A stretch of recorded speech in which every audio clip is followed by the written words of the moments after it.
Dans le quartier de la Porte de Namur, c'est le calme plat ce matin. Aucune voiture et pour cause, les stationnements sont interdits. Les policiers mettent en place le dispositif de sécurité et les commerçants, eux, sont contrôlés.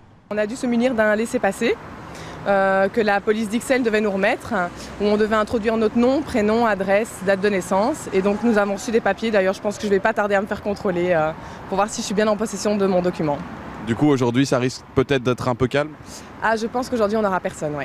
C'est ici, au Palace The Hotel, qu'une partie du staff de Donald Trump va résider durant les 2 jours du sommet de l'OTAN. Le président Trump, lui, logera à l'ambassade américaine, un lieu placé sous haute surveillance. Dans cette librairie, située juste en face de l'ambassade, on dit ne pas avoir été suffisamment averti. Jusqu'à hier, on nous a communiqué que les métros via la STIP, le site de la STIP serait fermé, que les vélos seraient enlevés, que les voitures ne pourraient pas stationner, donc autant fermer.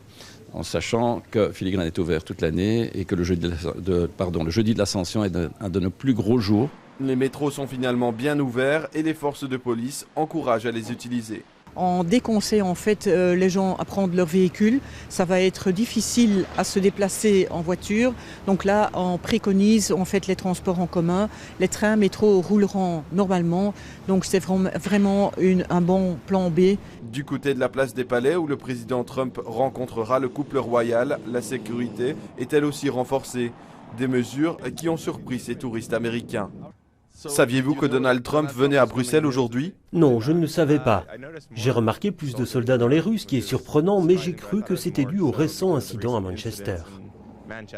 Les périmètres de sécurité resteront donc en place toute la journée aujourd'hui. D'autres viendront s'y ajouter dès demain, ouverture officielle du sommet de l'OTAN.